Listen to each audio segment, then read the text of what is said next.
Hey everyone, my name is Aisha and my teams and I are going to present about a veterinary case study. My teams consist of Dania, Azira, Adri, Iskandar and Laila. We are going to present an important topic in the dairy farm, which is outbreak of mastitis, its diagnosis, treatment and prevention strategies. Mastitis is an inflammation of the mammary gland. It is one of the most common health issues among bovine animals and can significantly impact milk production and quality in general. Good morning. I am Dania and I would like to present about the factors and prevention for bovine mastitis. Bovine mastitis is usually caused by etiological agents, as known as bacteria that causes the development of diseases. These agents include a variety of gram-positive and gram-negative bacteria. The main cause of the pathogen factor is the bacterial intramammary infection. It is a contagious mastitis that is transmitted from cow to cow during milking. There are types of bacteria such as Staph aureus that lives under the cow's udder and the teat skin. This bacteria colonizes and grows under the teat canal. These bacteria are capable of establishing subclinical mastitis due to increase of somatic cell count. If a cow's natural immunity is weak, then this bacteria can cause clinical mastitis. It often involves the formation of polymer bridges between the bacteria and the surface of the cell. Then the bacteria will begin to multiply, forming a multicellular structure connected by extracellular polysaccharides. Under the host factor, there are 6 subfactors. They are breeding and genetic factors, other structure factor, age factor, transition period, host nutritional stress, and immune system and the environmental factor. Firstly, breeding and genetic factors occurs because of the effect on susceptibility or resistance to mastitis. Next, a cow that has the udder structure of large funnel-shaped teats or pendular-shaped udder and blonde quarters is more to get infected. Then, the higher the age of the cow, the more risky it is to get infected to bovine mastitis. The next subfactor is host nutritional stress and immune system. There is a higher demand of energy and nutrients for the synthesis of colostrum and milk by the dairy cattle during lactation. Lastly, there are higher occurrences of mastitis due to environmental factors because of the high stocking density, contaminated floors, wet bedding, poor ventilation, and hot and humid conditions. Hi, Assalamualaikum and good day. My name is Azira. There are 2 general main types of bovine mastitis control and treatment. The first type is the 5-point plan. The 5 points in the plan are to identify and treat clinical cases, post-milking disinfection, DCT, so chronic cases, and routine maintenance of milking machine. Next is antibiotic therapy. The use of antibiotics such as penicillin, ampicillin, tetracycline, and gentamicin are the main strategy to treat mastitis. The first alternative method is by using plant-derived compounds. Compared to antibiotics, plant-derived compound has a greater advantage since it does not include resistance even after prolonged exposure, and it has low toxicity.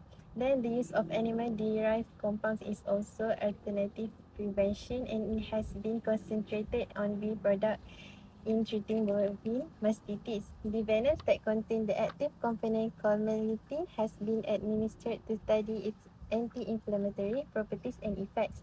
Thus, these are the risk factors, prevention and treatment, and the alternative methods that are suggested by famous researchers.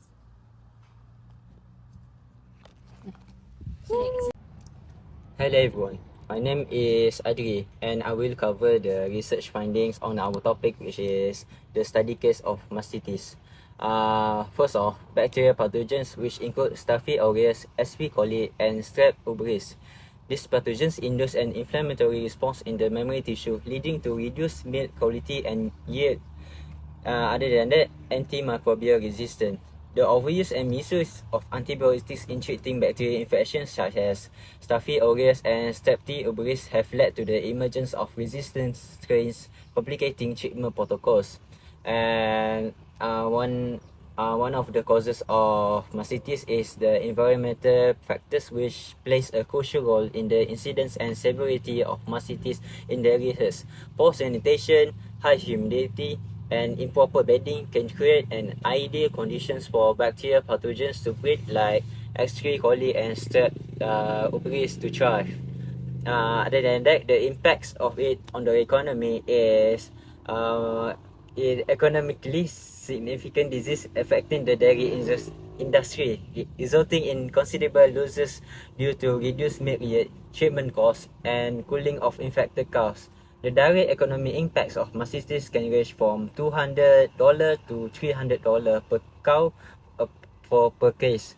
When factoring in long-term effects like diminished herd productivity and increased labor for management, the overall financial burden is even higher. The findings of these studies indicate a comprehensive strategy lowering the incidence of mastitis across herds, which includes technology, management, and biology. That's all from me, and thank you.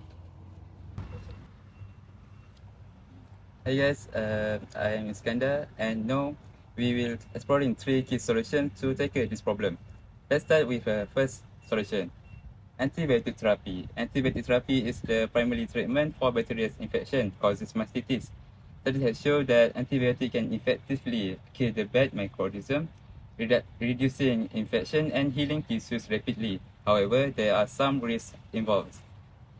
Moving on to non-invasive therapies such as manga wave, which uses a pulse electromagnetic field to provide anti-inflammatory to regenerative benefit.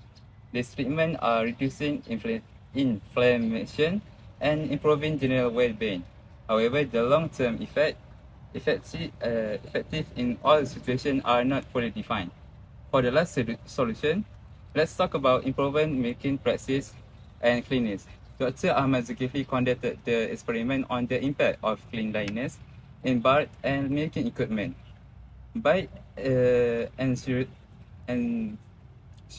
a hygienic condition, we can reduce the use of antibiotics, which helps save money and more effective treatment. This approach not only bring long-term advantage for farmer, but also ensure healthier cows, higher quality meats, and cleaner environment. Thank you. Hello everyone, my name is Laila.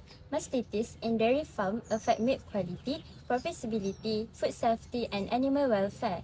This case study has demonstrated effective control that requires early diagnosis, treatment, and prevention.